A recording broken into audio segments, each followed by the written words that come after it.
भी रहे या ना रहे, मुकर्रब बारगाह तो फिर आप रहेंगे नहीं। ये वहाँ की मुस्तकिल सुन्नत है।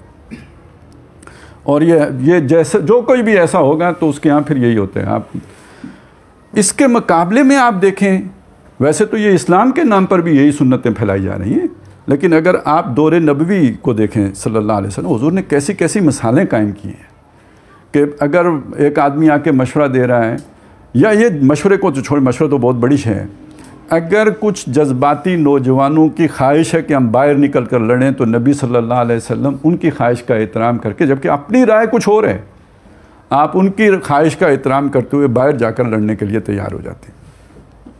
अच्छा, ग़ज़वा बदर में आप खेमे लगाते हैं, अपनी एक जगह मुंतखब करते हैं कि ये जगह है, पूछने वाले पूछते हैं कि अगर नबी सल्लल्लाहु अलैहि वसल्लम अल्लाह की तरफ से वही है तो ठीक है, ये आपकी अपनी राय है, तो हमारी राय ये है कि इसको यहाँ की बजाय वहाँ पे, आप अपना किया हुआ फ़ैसला तब्दील कर देते हैं। हज़रत अबू बकर सिद्दीक़ रज़ी अल्लाह तआला अन्हु के दौर में बाज़ होते हैं ना, मैंने एक जाके मुकदमा दायर किया है, वो प्लाट मेरा है, उन्होंने मुझे डिग्री इशू कर दी, ठीक है तेरा है, अब मैं लेके जा रहा हूँ फड़फड़ा, आगे से हज़रत उमर आ जाते हैं, वो कहते क्या है, मैंने कहा ये किया है, वो कहा मैंने पकड़ा उसे, वापस लेके हज़रत अबू बकर के पास चले गए, उन्हें बताया कि ये यूँ नहीं है यूँ है, वो कैंसिल हो जाते हैं, हुआ फ़ैसला वापस हो जाते हैं। हज़रत उस्मान रज़ी अल्लाह तआला अन्हु एक फ़ैसला करते हैं, मतलब काजी की हैसियत से फ़ैसला करते हैं, रजम की सज़ा जो है वो कर देते हैं, और हज़रत अली रज़ी अल्लाह तआला अन्हु उसके मुकाबले में एक अपनी दलील पेश करते हैं, और हज़रत उस्मान रज़ी अल्लाह तआला अन्हु खलीफा होते हुए, खलीफा का क्या मकाम है, अपने फ़ैसले से रुजू कर लेते हैं। अच्छा, इसकी बड़ी शानदार मिसाल कुरान मजीद में अल्लाह ताला ने बयान की, यानी खलीफा भी हैं और वालिद भी हैं हज़रत दाऊद अलैहिस्सलाम। वो खेती जो आके वो ख़राब कर गई थी बकरियाँ, तो वो मुकदमा हज़रत दाऊद अलैहिस्सलाम की अदालत में है, फ़ैसला तो हज़रत दाऊद ने करना है, और उन्होंने फ़ैसला कर दिया ठीक है भाई, ये खेती इनकी बर्बाद कर दी बकरियों ने, ये सारी बकरियाँ खेती वाले को दे दो, फ़ैसला हो गया। तो हज़रत सुलेमान अलैहिस्सलाम ने जो बेटे हैं, उन्होंने वहीं पे दरबार में ही उसके मुखालिफ राय दे दी, और उन्होंने जो है राय ये दी कि भाई ये खेती जो है ये जो बर्बाद जिन बकरियों ने, ये बकरियां दे दें उस खेती वाले को, और जिसकी खेती है वो खेती दे दें उसको जिसकी बकरियां थी, ये उस खेती को वापस उस सतह पर परवान चढ़ाए जिस सतह पे वो ख़राब हुई है, तो वो खेती वाला अपनी खेती ले ले और बकरियां वापस बकरियों वाले को दे दी जाएँ। तो हज़रत दाऊद अलैहिस्सलाम ने बेटे का फ़ैसला कबूल कर लिया।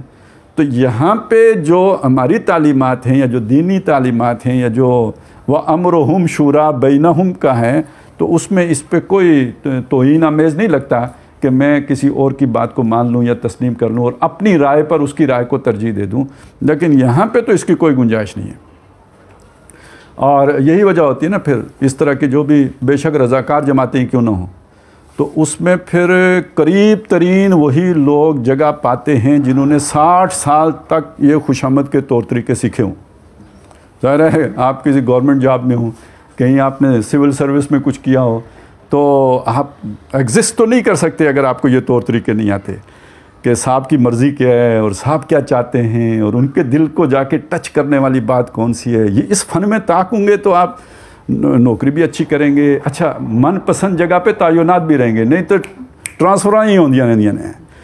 तो ये सारा जब आप 30, 40, 45 साल करते रहते हैं तो इसमें तो आपको यद-ए-तूला हासिल हो जाती है। अब फिर ये लोग जब किसी ट्रस्ट में, किसी अंजुमन में, किसी रज़ाकार जमात में आते हैं तो वो तो मतलब इस फ़न में यानी शैतान को भी काट सकते हैं। तो फिर ये है वो जगह जहाँ से फिर उनके लिए यानी वो गुंजाइश निकल, वो ये भी एक देखने का तरीका है।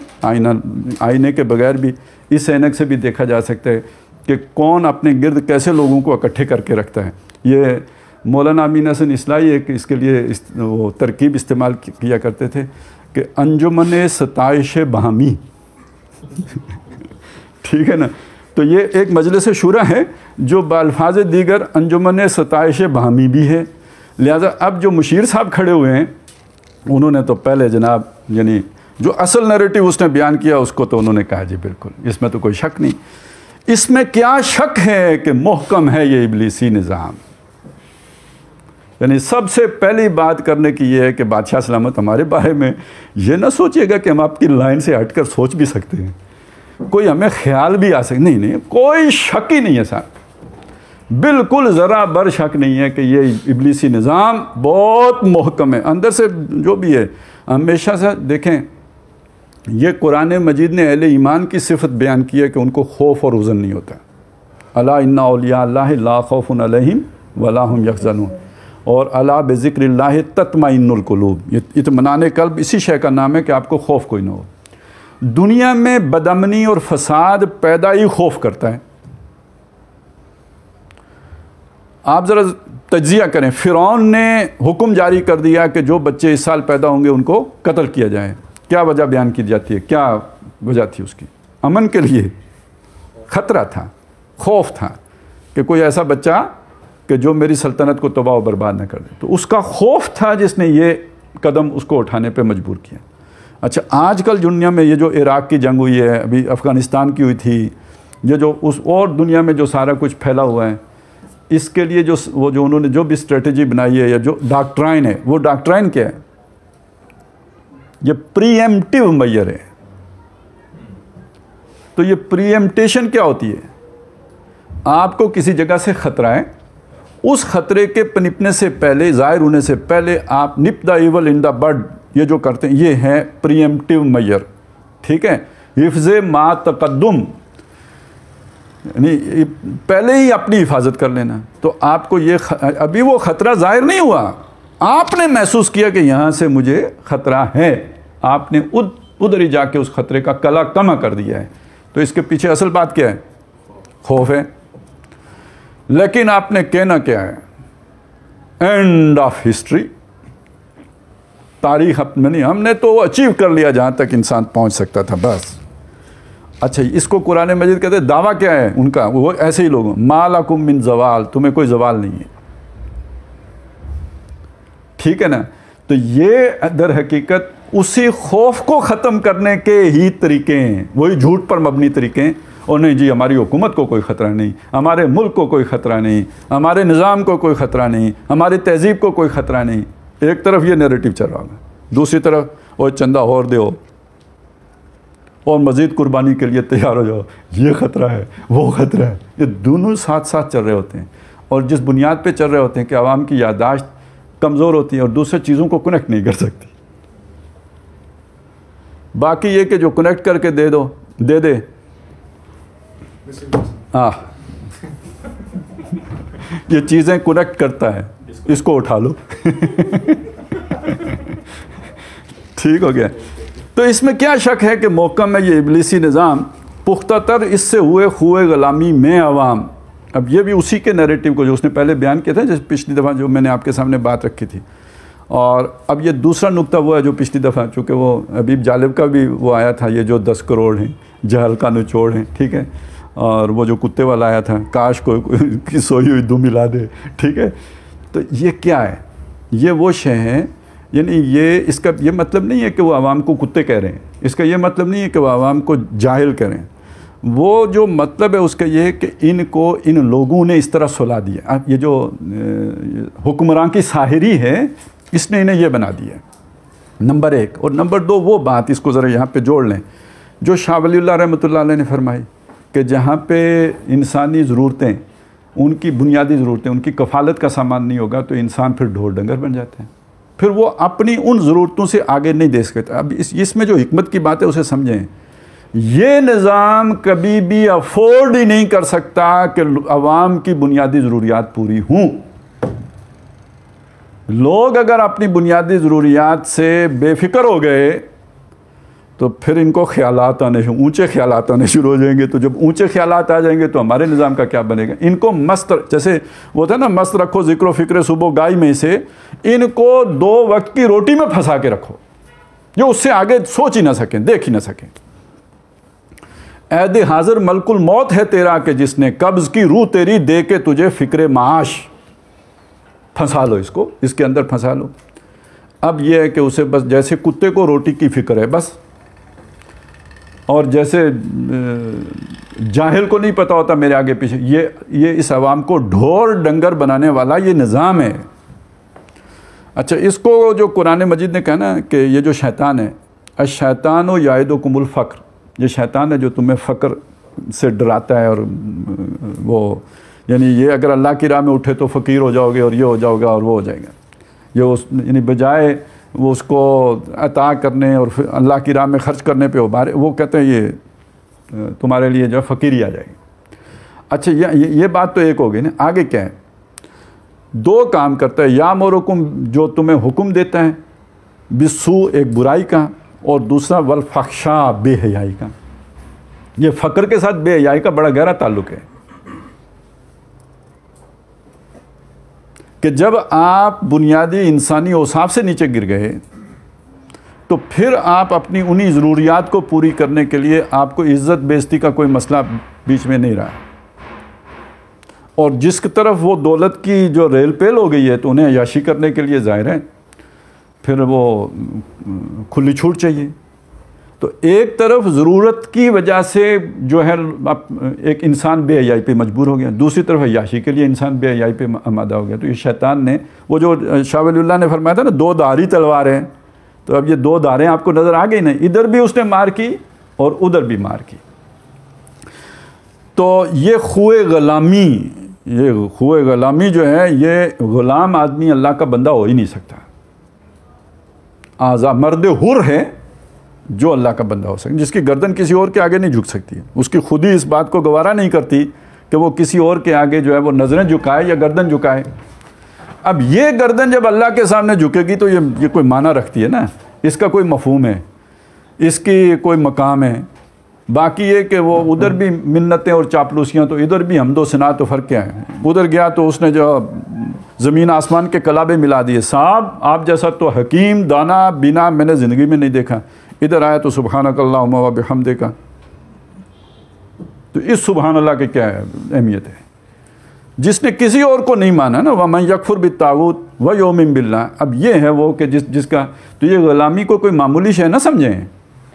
ग़ुलाम आदमी वो ईमान के तकाज़े पूरे ही नहीं कर सकता, या फिर वो हौसला हो उस तरह, वो थोड़ी ग़ुलाम थे, वो तो फिज़िकली मतलब उन्होंने एक ग़ुलामी में गिरफ़्तार थे, उनका जहन तो ग़ुलामी वाला नहीं था। हज़रत बिलाल हुए या जो भी इस तरह लोग थे वो ग़ुलाम नहीं थे, ये अपनी अना पर खड़े होने वाले लोग थे। अच्छा, ये खुए ग़ुलामी कौन कौन सिखाते हैं? बादशाह सिखाते हैं, बॉस इज़ ऑलवेज़ राइट वाले सिखाते हैं। ये जितनी भी यार आप ये किधर किधर से सिखाते हैं। मुझे एक बात पुरानी याद आ गई। बर्ट्रैंड रसल का एक मज़मून किसी ज़माने में पढ़ा था, तो उसमें उसने लिखा था यार ये काम जो होता है ना, जैसे हम कहते हैं काम में बरकत है, तो वो भी कहते हैं काम करके बंदा खुश होता है, काम खुशी देता है इंसान को ना। तो वाकई कोई भी आप ख़ास तौर पे तख्लीकी काम करें तो ज़्यादा खुशी होती है। ये सारा उसने हर बंदे मुख्तलिफ़ तबकात का लिखा था, काम करके खुशियाँ महसूस करते हैं। उसने कहा सिर्फ सोसाइटी में जो इंटेलेक्चुअल बंदा होता है ना, उसे काम करके खुशी की बजाय अफसोस होता है। अच्छा भाई, उनके तकलीफ उसे क्यों तकलीफ होता है? कहते हैं यार वो सोचता है कि मुझ में और प्रॉस्टिट्यूट में कोई फ़र्क नहीं है, कि उसने अपना जिस्म बेचा पैसे कमाए, मैंने अपना दिमाग इस सरमायादार को बेच के तो मैंने भी पैसे कमा लिए। क्योंकि ये तो किसी मतलब जो इंटेलेक्चुअल है ये मजदूरी तो नहीं कर रहा होगा ना, ये तो कहीं उधर बैठा कोई ऊंचा काम कर रहा होगा। और हो सकता है कि बैठा हुआ तो कुछ वो सारे जो है ना उनकी नफ्सियात और ये वो कारकुनों की वो कर, लेकिन ये सारा तख्लीकी काम करके सोचेगा क्या कि मैंने किसके लिए किया है? चंद टकों की खातिर इतनी आला तख्लीक मैंने बना के, तो इसे खुशी नहीं होती। अब ज़रा ये जहन में रख लें। अब ये प्रॉब्लम है, ये प्रॉब्लम आइडेंटिफाई किसने की है? ये बर्ट्रैंड रसल ने की है। अब इस प्रॉब्लम को सॉल्व किए बगैर आपका कारखाना अच्छी तरह नहीं चल सकता, क्योंकि इंटेलेक्चुअल नहीं होगा तो कैसे चलेगा? तख्लीकी काम करने वाले, दिन रात एक करने वाले, वो तो होंगे तो ये काम चलेगा। जुनून जिनको हो उनको कैसे करें? उनके अंदर बड़ी ख़राबियाँ हैं, वो तनकीद करते हैं, वो जनाब ऐसी तैसी फेर देते हैं। वो अगर आप खादिम रिजवी साहब की ज़बान इस्तेमाल करें तो वो कर देते हैं। तो अब ये सारी चीज़ जब वो कर लेते हैं तो उनको बड़े मसाइल आते हैं भाई। अच्छा, फिर छोड़ के चले जाते हैं, ये लाओबाली भी होते हैं। अब डेल कार्नेगी साहब ने एक किताब लिखी, how to win friends and influence people, और उसमें दर हकीकत इन्हीं लोगों का इलाज तजवीज़ किया गया है कि भाई आपको ये ग़ुलामी सिखाई गई है उसमें, या आप उसे मुनाफ़कत करें, मुनाफ़कत के तौर तरीके सिखाए गए हैं। तो यानी अगर उस लेवल पे जाके होता है तो हमारे फ़ज़ाइल के नाम पर यही कुछ होता है। उधर ज़रा इंटेलेक्चुअल लेवल पर होता है तो इधर फ़ज़ाइल के नाम पर होते हैं। और फिर ये कि बादशाह ज़िल्लुल्लाह फ़िल अर्ज़ इसके नाम पर होता है, और खुदा उस ग़ुलाम से राज़ी जिससे उसका मालिक राज़ी, ये उसके मफ़हूम को एक्सटेंड करके तो फिर वो मान ही दिया। तो खुए ग़ुलामी वो हर तरह। अच्छा, इसके अलावा ये जो नशे हैं, अफ्यून है और फलां जो चीनियों को खिलाए पिलाए जाते हैं, ये सब उनको ग़ुलाम रखने के लिए। मगरिब ने इसमें एक और इजाफ़ा किया है, ये ताज़ा तरीन इजाफ़ा है। ताज़ा तरीन से मतलब ये पिछले 200-400 साल का इजाफ़ा है। वो ये है कि यार जो बहरहाल इतनों को ग़ुलाम बना के रखना तो मुश्किल हो जाते हैं ना, तो अब इनको मसरूफ़ रखने के लिए एक ये है कि इनके सामने ज़रा लाइफ स्टैंडर्ड लेके आओ ना, ज़रा हाई फाई, ताकि वो जो सोच है मईशत की उसमें घूम रहे हैं। 4-5 दिन खूब मेहनत करें, अच्छा अपनी ज़िंदगी बनाने के लिए खूब लगाएं। उसके बाद 2 दिन छुट्टी दो, उसमें भी अवानियत से ऊपर ना उठें। जाओ बीच पे जाओ, इधर जाओ जनाब, वीकेंड मैरिजेस करो। और ये कि अगर किसी को कोई उससे कुछ ज़मीर में चुभन होती है तो चलो मुफ्तियों उठो, तुम भी कोई इसका हिला निकालो हफ्ते वाले दिन वाले, चलो जी उन्होंने कहा मिस्यार करो। तो मतलब ये सारी 2 दिन जो है वो खिंजीरों की तरह याशी करो और 5 दिन गधों की तरह काम करो। ये जो 10 करोड़ गधे, तो ये बनाए जाते हैं गधे। अल्लाह ने गधे नहीं पैदा किए थे और अल्लाह ने कुत्ते नहीं पैदा किए थे, ये निज़ाम घड़ के बनाता है। ये बात है जो हम समझाते हैं बाबा जी अब्दुल सत्तार ईदी साहब गुर्बत ख़त्म नहीं कर सकते। ये बात है जो हम समझाते हैं कि आपकी ज़कातें हैं और ये जो कुछ आप करते हो जनाब, ये हमने यतीमों का इदारा बना दिया, इससे गुर्बत ख़त्म नहीं हो। ये निज़ाम गुर्बत प्रोड्यूस कर रहा है। जब तक आप इसको नहीं बदलेंगे गुर्बत ख़त्म नहीं हो सकती, और ये नहीं ख़त्म हो सकती तो ग़ुलामी नहीं ख़त्म हो सकती। तो ये बड़ा मोहकम है, ही नहीं है इब्लीसी निज़ाम जो उसने अगर वो दावा किया तो निरी चापलूसी ही नहीं है, बल्कि ये कि उसके पीछे ये हक़ाइक़ भी हैं। इसमें क्या शक है कि मोहकम है ये इब्लीसी निज़ाम। पुख्ता तर इससे हुए ग़ुलामी में आवाम है अज़ल से इन गरीबों के मुक़द्दर में सुजूद। इनकी फितरत का तकाज़ा है नमाज बेक़याम। अच्छा, ये बड़ा वैसे ज़बरदस्त जो है ना उन्होंने एक इशारा किया इसमें कि यहाँ सजदा और क़याम किस मानी में है। इताअत, सरेंडर, सर तस्लीम खम करना, बिल्कुल कोई कलमा बगावत ज़बान पर ना लाना, कोई हक़गोई न करना, ये मतलब है सजदे का यहाँ पे। और क़याम का मतलब क्या है? क़याम का आखिरी मतलब होगा क़िताल करना, जंग करना, मैदान में उतरना। लेकिन क़याम का आगाज़ कहाँ से होगा? ज़ालिम हुक्मरान के सामने कलमा हक़ कहना सबसे अफजल जिहाद है। तो बहरहाल हुक्मरान बड़ी शय होती है, पहले बॉस के सामने करना पड़ेगा ना। वहाँ चापलूसी सीखी तो फिर जाके उधर भी चापलूसी ही करोगे। वहाँ पे जो है ना जो सीख के आएगा कि भाई इख्तिलाफ़ राय और वो अपनी जो भी एक ठीक है, ज़िंदगी में 10-15 नौकरियाँ करनी पड़ जाएंगी ना, और शटल काक की तरह ट्रांसफ़रिंग ही होती रहेंगी, लेकिन ये कि आप अपनी खुद ही के तो निगहबान हो, उसकी तो हिफाजत कर रहे हो, आपने कोई कंप्रोमाइज़ तो नहीं किया। ये क़याम है। और ये सजदा क्या है जी? बस लेट गए। और अब देखिए हम कहते हैं जी अक़दार उलट गई, ज़रा ज़हन में रखें। हम कहते हैं ना ये लफ्ज़ अक़दार उलट गई, तो आला कदर क्या थी? क़याम करना। और घटिया कदर क्या थी? अच्छा, ये सजदा वो नमाज वाला सजदा नहीं कह रहा हूँ मैं, वो तो अल्लाह के सामने जब हो तो सबसे आला शय सजदा है। यहाँ सजदा अल्लाह के सामने करने वाली बात नहीं है, ये सजदा लोगों के सामने वाली बात है। ये और मैंने बताया मुती होना, फर्मा बरदार होना, उसके लिए ये इस्तेमाल हुआ है। तो ये तो इंतहाई घटिया बात थी। क़याम था, हक़ गोई वो था जो आला कदर थी आपकी।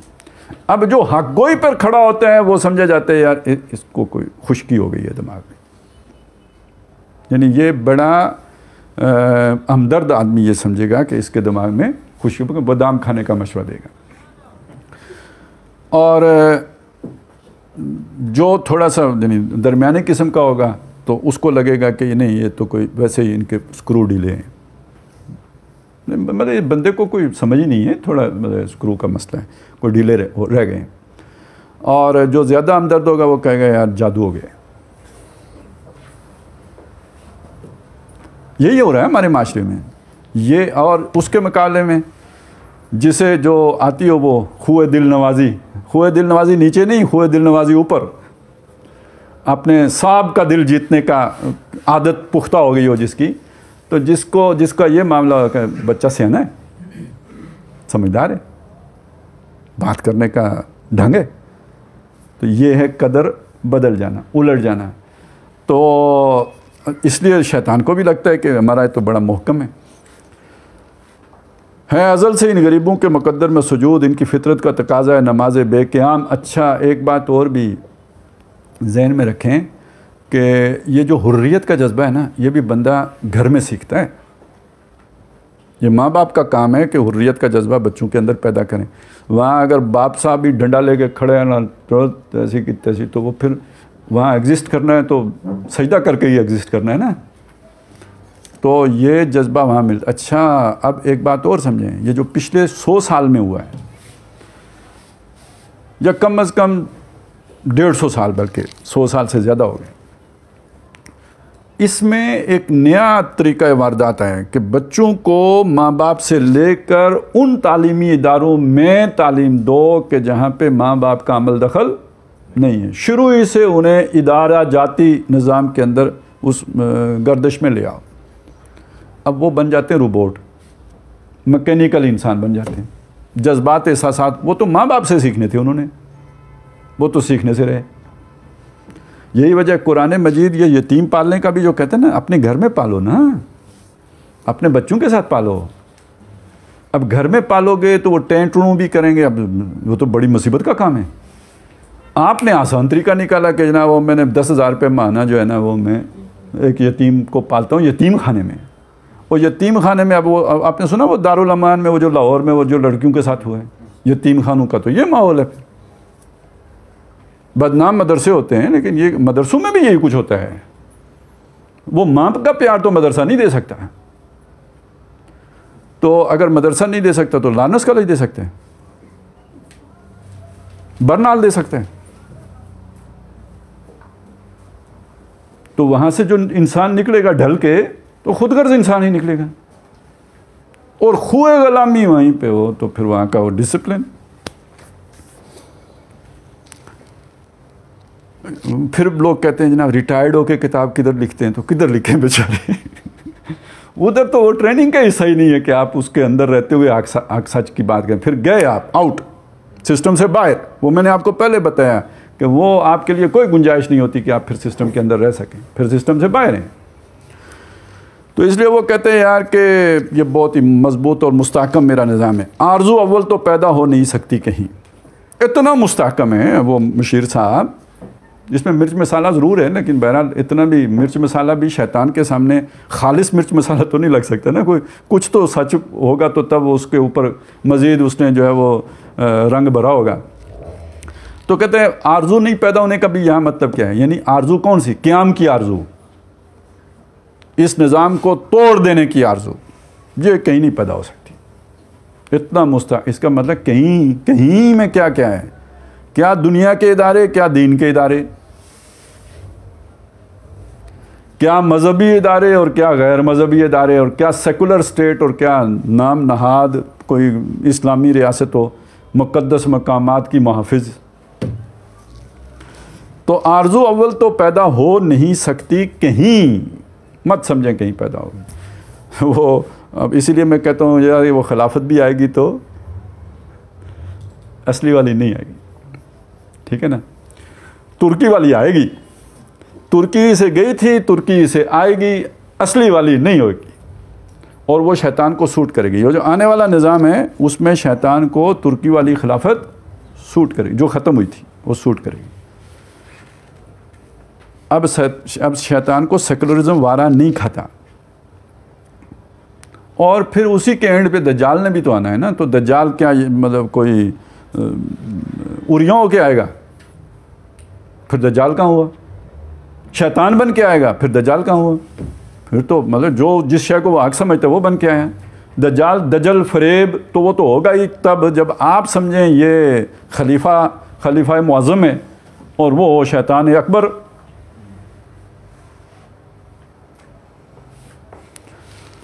तो आरजू अव्वल तो पैदा हो नहीं सकती, कहीं पैदा तो मर जाती है या रहती है। खाम, मर जाती, दो बातें कही हैं, या तो खाम है। अब देखें, आपको शौक़ आ गया, इस्लाम आ जाए, खिलाफत आ जाए, शौक़ आ गया, ओ जी बड़ी आवाज़ हो गई, पता है नहीं खिलाफत किस शय का नाम है, तो जो दज्जाल आ जाएगा वो कहेगा आपा खलीफा, हम कहे ओए खलीफा आ गया, बस इतनी सारी बात है। तो ये खाम है। तो उसको पहली बात तो ये है कि उसका पूरा फेम, उसका पूरा तसव्वुर आपको होगा तो कोई आपको चक्कर नहीं देगा या दे नहीं सकेगा। अगर आपका तसव्वुर, आपकी आइडियालॉजी वो कोई मध्यम है, उसमें कुछ जो है ना वो क्लियरिटी नहीं है, तो फिर जो चाहे आपको चक्कर दे दे। और इसकी सादा सी एक मिसाल है, बहुत ही आसान सी, कि जो छोटा बच्चा होता है ना, माँ के साथ घर से निकला, माँ ने बुर्का पहना हुआ है, अब वो माँ कोई चीज़ें देखने के लिए आगे पीछे दुकान पे हो गई, बच्चे को नहीं पता चला, वहाँ कोई एक और खातून खड़ी थी बुर्का पहने, बच्चा उस बुर्के में उसी की तरफ चला जाएगा, बच्चे को नहीं पता मेरी माँ वो है कि ये है। लेकिन ये कि बड़ा आदमी ये काम नहीं करेगा, खामद नहीं भूलेगा मेरी बीवी कौन सी है क्यों? उसकी पहचान खाम नहीं है। वो तो कहते हैं जो कपड़े पहन के आ जाओ मैं पहचान लूँगा, वो नहीं भूलता है। लेकिन बच्चा भूल जाता है, वो गलती और ठोकर खा जाता है। इसी से समझ लीजिए कि जिसको अपनी आइडियोलॉजी का सही पता नहीं होगा, उसको कोई दज्जाल कहीं कभी शिकार कर लेगा। तो पहली बात तो यह कि खाम नहीं होना चाहिए आपका तसव्वुर, आपका तसव्वुर गहरा भी होना चाहिए और वो वसी भी होना चाहिए। और दूसरी बात यह कि मर जाती है, ये बात भी बड़ी ख़ास है। ये मर जाती है दर हकीकत अलामत है किस बात की? ये अलामत है निफाक की। ये बहुत अहम मजमून है। ये जो डॉक्टर साहब ने किताब लिखी है ना, बर्र अज़ीम पाक व हिंद में इस्लाम के इनकलाबी फ़िक्र की तजदीद व तामील, और उसके बाद अगला क्या है? और उससे इनराफ़ की राहें। ये इनराफ़ करना मर जाना है। आप में आरजू तो पैदा हुई थी और पैदा भी बड़े ज़ोरदार तरीके, आरजू पैदा हो तो फिर हरकत भी होती है, लेकिन कुछ अरसे के बाद ठंडी नहीं पड़ गई, यू टर्न ले गई। अच्छा, ये कोई ऐसी बात नहीं है कि आज के दौर में हो रही है। हाँ, कुरान मजीद इस पर बहुत वाज़ेह बताता है कि ये इंसान आगे बढ़ के पीछे हट जाता है। इन्नल्लज़ीना आमनू सुम्मा कफ़रू सुम्मा आमनू सुम्मा कफ़रू सुम्मा ज़दादू कुफ़रा ज़ालिका बिअन्नहुम आमनू सुम्मा कफ़रू फ़तुबिया अला क़ुलूबिहिम। ये इसलिए हुआ कि ईमान लाए थे फिर ये पीछे हट गए, तो अल्लाह ने इनके दिलों पर मोहर कर दी। या अय्युहल्लज़ीना आमनू उदखुलू फ़िस्सिल्मि काफ़ा, इस्लाम में पूरे के पूरे दाखिल हो जाओ। वला तत्तबिउ ख़ुतवाति शैतान के नक्शे पा की पैरवी ना करना। इन्नहु लकुम अदुव्वुम मुबीन फ़इन ज़ललतुम मिन बाद मा जाअतकुमुल बय्यिनात फ़अलमू अन्नल्लाह अज़ीज़ुन हकीम। तो ये बय्यिनात आने के बाद, मान लेने के बाद, इसके बाद अगर तुम हिल गए, यूटर्न ले गए, मुंह मोड़ गए। अच्छा, ये यहूदियों का जो बार बार आता है, सुम्मा तवल्लैतुम मिन बाद ज़ालिका, पहले माना व अक़ररतुम व अंतुम तशहदून, ये सारा कुछ हुआ, उसके बाद फिर तुम मुकर गए और पीछे हट गए। तो ये ना समझिए कि आरज़ू पैदा होने के बाद मर नहीं सकती, पैदा होने के बाद मर जाती है, जिसका मतलब ये है कि इंसान इनराफ़ कर लेते हैं, यू टर्न ले लेते हैं, उल्टा फिर जाते हैं। और ये उल्टा फिरा हुआ शख्स वो जिसकी आरज़ू पैदा हुई नहीं थी उससे ज़्यादा ख़तरनाक होते हैं, क्योंकि अब इसके ज़मीर का तकाजा ये है कि उस पूरे नैरेटिव को गलत साबित करे जिससे इसने खुद यू टर्न ले लिए। उसके बाद वो अल्लामा कहलाया जाएगा ना। अल्लामा तो तब बनेगा कि जिस शय को उसने गलत छोड़ा है उसे गलत भी साबित करे, तब अल्लामा। बड़ा एक लतीफ़ तरीके से ना एक साहब ने मुझे वो किसी का कोट, बहुत बड़े अल्लामा साहब का वो कोट भेजा, इक़्तिबास भेजा कि इस्लाम ने ना कोई माशी निज़ाम दिया है, ना कोई सियासी निज़ाम दिया है, ना कोई समाजी निज़ाम दिया, उनके उसूल दिए, उनके उसूल दिए। तो मैंने मुड़ के पूछा कि वो उसूल, पहले तो खैर मैंने उन्हें ये कहा कि ये उसूल क्या को दिए, तो मुड़ के उन्होंने कहा कि ये उसूल इसलिए दिए हैं कि ताकि हर दौर के लिए जो भी ज़रूरत इंसान समझे उसके मुताबिक उन उसूलों के ताबे एक निज़ाम बना ले। अच्छा, जब ये उसने लिख के मैंने मुड़ के लिखा कि इसका मतलब ये है कि जो लोग उन उसूलों के मुताबिक नौ इंसानी को एक पूरा निज़ाम बनाकर नहीं दे पाते, उनके वक्त उस असर हाज़िर के तकाज़ाओं के मुताबिक, वो ना आलिम कहलाने के मुस्तहिक़ है ना अल्लामा। ठीक है, अब उसे वट पाए, फिर उसने मुड़ के लिखा नहीं इसका मतलब ये है कि सिर्फ उसूल दिए, फिर कैसे आप कह सकते हैं ये इस्लाम कामिल निज़ाम हयात है। तो मैंने कहा वो जो उसूल दिए हैं वो अल्लामा साहब का पजामा बनाने के लिए दिए हैं, उन उसूलों के ताबे ये बनेगा तो निज़ाम हयात वही है। तो अब ये बात समझ लीजिए कि फिर उन अल्लामा साहब को उनकी मजबूरी है कि वो सिर्फ इतना काम ना करें कि ये जनाब ये जब अपनी आरज़ू मर जाए तो फिर यही नहीं होगा, बल्कि उसको काटेंगे, उसका रद्द करेंगे। और रद्द करने के लिए फिर वो सारे शैतानी तरीके, असल में शैतान ने भी तो इनराफ़ ही किया था ना, इसने भी अल्लाह के आगे सजदा करके फिर मुनरिफ हुआ एक हुक्म ना मानकर। लिहाजा वो उसने जितने हथकंडे इख्तियार किए हैं वो हथकंडे फिर सारे बाकी अल्लामा साहब भी, और वही तो उधर ही से होती है ना, इन्ना शयातीन ला यूफूना इला औलियाहिम ले युजादिलुकुम। ये मुजादला जो बिल बातिल होता है, इस बिल बातिल मुजादले के लिए दलाइल की कहाँ से आते हैं? अगर इधर से मुजादला बिल हक़ के लिए दलाइल अल्लाह की तरफ से आते हैं, बैयनात आती हैं, तो उधर से भी तो खबीसात आ रही होती है ना। और वो जो खबीसात हैं वो ज़ाहिरन बड़ी चकाचूंद करने वाली होती है, ज़ुख़रुफ़ल क़ौल गुरूरा होता है वो, लितस्ग़ा इलैहिम अफ़िदतुल्लज़ीना ला युमिनूना बिल आख़िरा, ताकि उन खूबसूरत बातों की तरफ, लच्छेदार बड़ी चिकनी चुपड़ी बातों की तरफ मायल हो जाएं उन लोगों के दिल के जो आखिरत पर ईमान नहीं रखते। तो इसका मतलब ये मरती तब है जब आपके सामने से आखिरत ओझल होती है, दुनिया की मोहब्बत जागती है, और दुनिया की मोहब्बत जागती है तो ये आरज़ू जो आपके अंदर पैदा हुई होती है ये मर जाती है। ये बात यहाँ से समझ में आएगी आपकी। अल्लाह की मोहब्बत, आखिरत की जो कामयाबी, उसकी जगह पे जब दुनिया मुकद्दम होती है तो ये आपकी आरज़ू मर जाती है, फिर ये दुनिया की।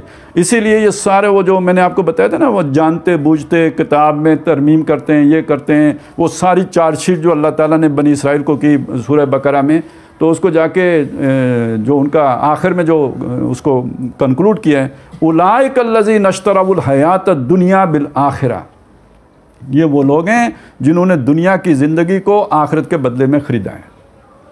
या ये कहते हैं कि हिदायत के बदले में गुमराही ख़रीदी है, लेकिन जब उसकी वजह क्या है, गुमराही क्यों ख़रीदता है आदमी? इसलिए ख़रीदता है ना कि उसे दुनिया अजीज़ है। उलाइकल्लज़ी नश्तरउल हयात दुनिया बिल आखिरा। तो चूँकि दुनिया नकद है, ये उदारा सौदा है, लिहाजा आरज़ू अगर पैदा हो जाएगी तो कुछ अरसे के बाद मर जाएगी। तो ये जो मरेगी ये इनकलाबियों ही की मरेगी, ये मुखलिसीन ही की मरेगी, ये उन्हीं की मरेगी जिन्होंने नारे बुलंद किए होंगे, जिन्होंने उस रास्ते में कभी कदम ही नहीं रखा। उनकी वो तो पैदा ही नहीं हुई तो मरेगी क्या? तो जिनकी पैदा हुई थी उनकी मरेगी। ये हमारी सही पैहम की करामत है कि आज, अच्छा इसका मतलब ये है कि वो ये बता रहा है कि ये जो कुछ भी अब ये हो चुका हुआ है निज़ाम, ये आप अगर जदीद इदारों से जाओ या कदीम इदारों से जाओ या इस महकमे से जाओ या उस महकमे से जाओ, मुआफ़िज़ीन की तरफ से जाओ या जो भी मुखालिफिन की तरफ से आओ, तो हर जगह पे हमारे ही कारिंदे बैठे हुए हैं, जो सिर्फ फिल्म इंडस्ट्री में नहीं बैठे हुए हैं। ये हमारी सही पैहम है, ये हमने निज़ाम जो है ये हमने तख्लीक किया है कि अच्छा जी, सूफ़ी और मुल्ला मलूकियत के बंदे हैं तमाम। ख़तरा अगर था, यानी इंसानियत को जो गाइडेंस मिली थी वो मिली थी मज़हब से। मज़हब के नुमाइंदे कौन हैं? सूफ़ी और मुल्ला। इनका काम क्या था? हमारी इस सारी बड़ी जो बुराई है, मुल्ला का काम ये था कि हमारी इस बुराई के एक एक रेशे को अलहदा करके तजिया करके आवाम को बताता कि ये काम है, कि इन्होंने जो है ये सारे शैतानी तौर तरीके हैं, इनसे अपने आप को बचाओ। ये मुल्ला का काम था। सूफ़ी का काम क्या था? जज्बा इश्क, उसको उस मोहब्बत के जज्बे को वो मुतहर्रिक करता और मेरे ख़िलाफ़ इनको सफारा करता। असल तसव्वुफ़ तो ये है कि जहाद करो अल्लाह की राह में। इस्लामी तसव्वुफ़ तो ये था, सलूक मोहम्मदी तो ये था। ये जो रब्बानीयीन है, ये जो अल्लाह वाले हैं, ये उठें और ये मैदान में आके बातिल को ललकारें। इन्नल्लाह युहिब्बुल्लज़ीना युक़ातिलूना फ़ी सबीलिही सफ़ा, बदले में अल्लाह भी उनसे मोहब्बत करेगा। ये अल्लाह युहिब्बुहुम व युहिब्बूनहु, अल्लाह उनसे मोहब्बत करता है, वो अल्लाह से मोहब्बत करते हैं। तो अल्लाह किन से मोहब्बत करता है? अल्लाह उनसे मोहब्बत करता है जो अल्लाह की राह में जंग करते हैं। सूफ़ी साहब ने इन्हें सुला दिया, मस्त रखो ज़िक्र फ़िक्र सुबह गाय में से, पुख्ता तर कर दो मजाज खानकाही में इसे, और मुल्ला साहब ने इसे बादशाह की इबादत पे लगा दिया। तो ये हमारे बंदे हो गए भाई, ये हमारी सिविल सर्विस के अहम कारिंदे हो गए। अच्छा, ये जो बात है ना कि ये शैतान को इनसे डर होना चाहिए, यही वो बात है जो अल्लाह ताला मुल्ला और सूफ़ी से चाह रहा है। लौला यनहाहुमुर रब्बानियून वल अखबार अन कौलिहिमुल इस्म व अक्लिहिमुस सुख्त, ये जो यहूदी शैतान के आलाकार बन के हरामखोरियाँ करने लग पड़े हैं, इनके अखबार ने, अखबार हिब्र की जमा उलमा, बड़ा आलिम अल्लामा साहब, इनके जो अल्लामे हैं उन्होंने, और जो इनके रोहबान राहिब, उन्होंने इनको क्यों नहीं रोका, यानी क्यों नहीं बताया। अच्छा, इसी में अल्लाह ताला ने उन पे जो लानत की है ना, उसका जिक्र आता है, कानू ला यतनाहौना अन मुनकरिन फ़अलू, ये जो लानत उनको की, यानी अखबार और रोहबान को और बनी इसराइल को, वो अखबार और रोहबान रोकते नहीं थे अपनी आवाम को उस बुराई से जो कि वो करते थे। ये बहुत अहम बात है, इसको समझ लें। एक बुराई है जिसका हमें इदराक है, ये बुराई है, वो हम नहीं करते। मसलन देखें, खिंजीर कोई खाएगा? वो तो गया गुजरा मुसलमान भी पता नहीं और क्या करतूतें करेगा जाके अमेरिका में, खिंजीर का गोश्त नहीं खाएगा। हराम, हराम, अल्लाह ने हराम किया। खिंजीर से 10 खरब गुना बड़ा हराम सूद है, वो खाए जाओ। तो अब इनमें से कौन सा मुनकर वो है जो माशरे में मारूफ बन गया है? अब मुनकर नहीं रहा है, वो मारूफ हो गया है, वो सूद है। तो खिंजीर तो आज भी मुनकर है, अल्लाह की किताब में भी मुनकर है, हमारे ज़ौक़ में भी मुनकर है, लेकिन सूद अल्लाह की किताब में खिंजीर से खरबों गुना बड़ा मुनकर है, लेकिन हमारे ज़ौक़ के मुताबिक वो मारूफ का दर्जा इख्तियार कर चुका है। अब मुझे कौन समझाएगा कि ये खिंजीर से बड़ा मुनकर है? आलिम, इल्म वाला समझाएगा ना। तो अगर किसी दरवेश ने समझा भी दिया, किसी डॉक्टर इसरार ने हर खुतबे में बता दिया कि ये इतना बड़ा गुनाह है, तो फिर ये कि अब आलिम का काम ये रह गया है कि वो उसे हीले बताए कि ये इस गुनाह को यूं करके करो तो ठीक हो जाएगा। तो फिर किसका बंदा हुआ? और जो एग्जिस्टिंग सिस्टम के लिए नैरेटिव स्टेट बिल्ड करे, उस पर आपने दस्तखत मारे कि यस ये है, तो बाकी सूफी क्या बन गया? सूफी तो वो बन गया कि जिसके लिए अब अमेरिका भी फंड देने के लिए तैयार है, सूफी इस्लाम। इसलिए इमरान खान साहब भी सूफी हैं, आपको मालूम है। वज़ीर आज़म बनने से पहले वो गए थे दरबार पर, बताना था ना कि हम सूफी हैं, और पूरे सूफी हैं कि देखें हमने कोई मतलब शरीयत का ख्याल नहीं रखा है।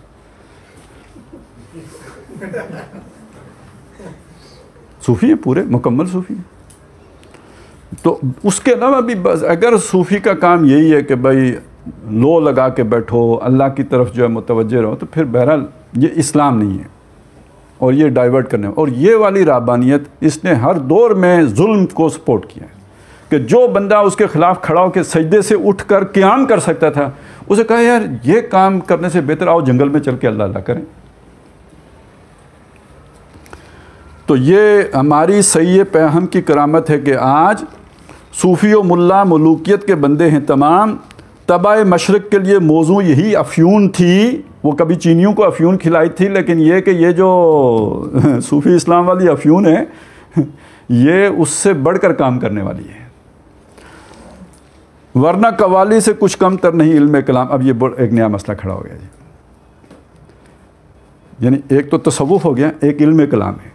अब ये इंटेलेक्चुअल की जो है ना मसला आ गया बीच में। इल्म कलाम क्या है? पहले ये बहुत से लोगों को तो इल्म कलाम का ही नहीं पता ना। ये जो ज़ात व सिफ़ात की बहस है, ये जो रब्त हादिस बिल कदीम की बहस है, ये कायनात और खालिक के दरमियान क्या रब्त व ताल्लुक़ है, ये जो बहसें हैं, फिर ये जो मसला जबर व कदर है, ठीक है, ये सारे जो इस तरह के कलामी मसाइल हैं, ये इल्म कलाम है।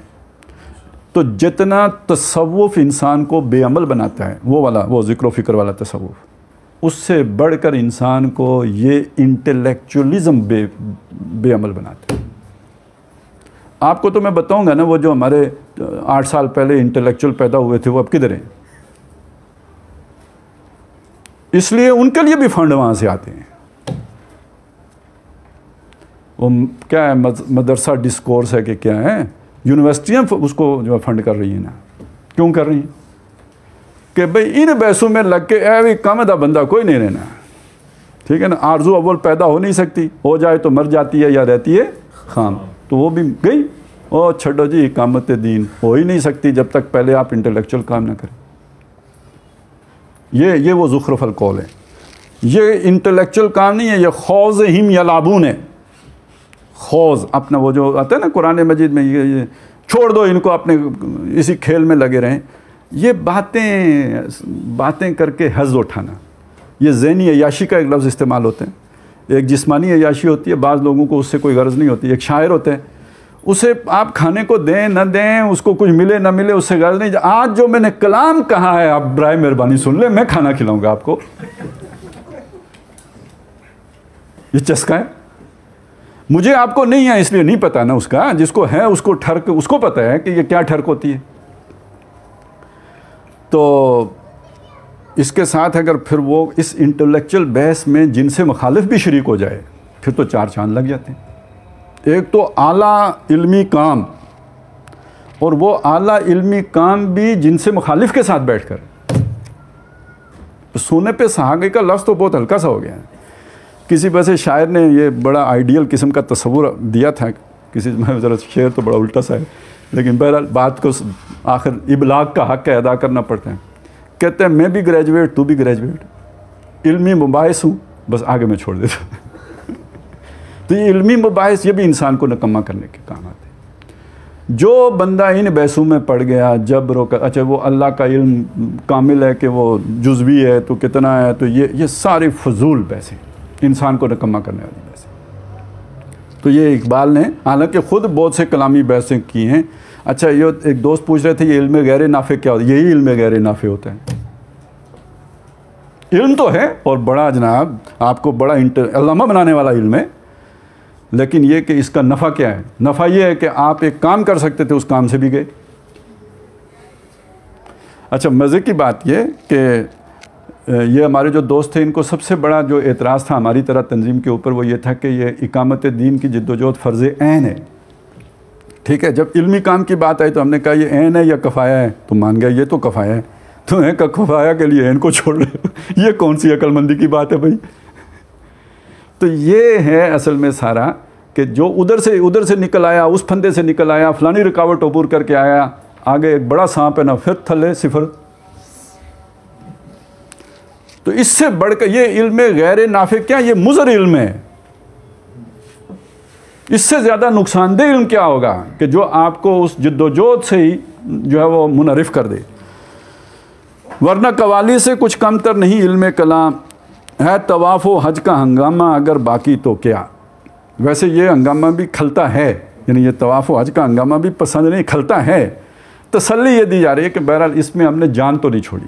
असल में तो ये हज का सारा ये जो एहतमाम था, एक तो उम्मत की एक वहदत दिखाने का था इसमें, दूसरा ये कि सारी दुनिया जहाँ से मुसलमान इकट्ठे हों और ज़ाहिर है उनकी क़यादतें भी आएँ, लीडरशिप भी आएगी, बैठेंगे, कोई मुसलमानों के मिली मसाइल पर गौर व फिक्र होगा, कोई बाकी दुनिया में इस्लाम को कैसे पहुँचाएँ, मतलब कुछ इस तरह के प्रीएम्प्टिव मेजर्स भी होंगे और कुछ इस तरह की स्ट्रेटजीज़ बनेंगी। लेकिन अब वो हज में ये चीज़ें कहाँ रही हैं भाई? बल्कि उसके अंदर वो भी जो उसकी रूह है ना, वो ज़िक्र और शायरुल्लाह देखकर अल्लाह, वो भी अब नहीं रहा। ये तो अब एक तिजारती एक्टिविटी रह गई है। मैंने बताना होता है अपने हाजी साहब हूँ, ठीक है, और सऊदीज़ ने जो है ना वो टूरिज़म के उसूलों पर उस सारे को जो है पता नहीं वो करना, मतलब हो सकता है वो सारा उसको प्लान भी उनसे करवाते हूँ, मगरब वालों से, अहले मगरब से, क्योंकि उन्होंने तो उसको खालिस तिजारती बुनियादों पे देखना है और वो आपको नज़र आ जाएगा वहाँ जाके। वो जैसे ये तो बदनाम मरी वाले ही हो गए हैं। ये फेंटी लगा देते हैं, वो फेंटी नहीं लगाते, लेकिन जेब के साथ मरी वालों से दुगना बुरा सलूक करते हैं। वो जो एक वो जो क्या होता है उधर, दिनार होता है कि दिरहम होता है, क्या होता है, वो जो एक उसका जो है ना किराया होता है, एक दिनार रियाल, तो उसके हज के दिनों में 100 रियाल लेते हैं, बिल्कुल, और कोई परवाह नहीं। और पुलिस वाले ने कहो तो वही कहने हैं ये इनका इख्तियार है, जो मर्जी करें, साड़ा कोई काम नहीं कीमतें कंट्रोल करना, ये इनका काम है, जो मर्जी आपसे मांगे। तो है तवाफ़ हज का हंगामा अगर बाकी तो क्या कुंद होकर रह गई मोमिन की तैगे बेनियाम। अब अच्छा यार, वैसे कमाल की बात है, आप कुरान मजीद में हज के अहकाम जहाँ जहाँ मिलेंगे ना, 7 जंग के हुक्म मिले। और इकबाल ने भी अपने कलाम में दोनों को जोड़ इकट्ठा रखा है, हज के साथ तलवार भी आ गई है। मैं वैसे तो नहीं दावा किया ना कि गर्ब अरफम गैर कुरान मुजमरस्त, ऐसे ही तो बात नहीं हो गई। किसकी नो उम्मीदी पे हुज्जत है ये फरमाने जदीद, है जहाद इस दौर में मर्द मुसलमान पर हराम। वैसे इसमें सबसे टॉप पे तो कादियानी आएगा ना, झूठा नबी, उसने कहा कि ये हराम। लेकिन जब आप उतरते जाएं, क्या मैं क्या तू ठीक है ना, कि मतलब जो आपकी मजहबी तहरीक है सबसे बढ़कर तबलीगी जमात है, वो मक्की दौर में है, बिल इजमा ता हयात मक्की दौर है, ठीक है। उसके बाद आगे जनाब अगर बिल्कुल उसके दूसरी उस पर चले जाएं तो जो डॉक्टर साहब ने सोच दी है उसमें भी मक्की दौर है, लेकिन कभी मदनी दौर आएगा। अलबत्ता उस मदनी दौर में भी किताल का इम्कान नहीं है। ठीक हो गया जी। वो तब है जब आपने तस्दीर इनकलाब करनी है, किसी एक मुल्क में आ चुका हो तो फिर आगे उसका रास्ते चलें, शुक्र है इधर तो ठीक हो गया। उसके बाद जो जमातें आपकी इलेक्शन में चली गई वो तो बिल इजमा इसकी यानी वो कायल ही नहीं है, कहानी ही ख़त्म। तो ये सिर्फ कोई यानी एक कादियानी मसला ही तो नहीं, तो उम्मत का इजमा हो गया सर, मुजमा अलैह मौक़िफ़ है।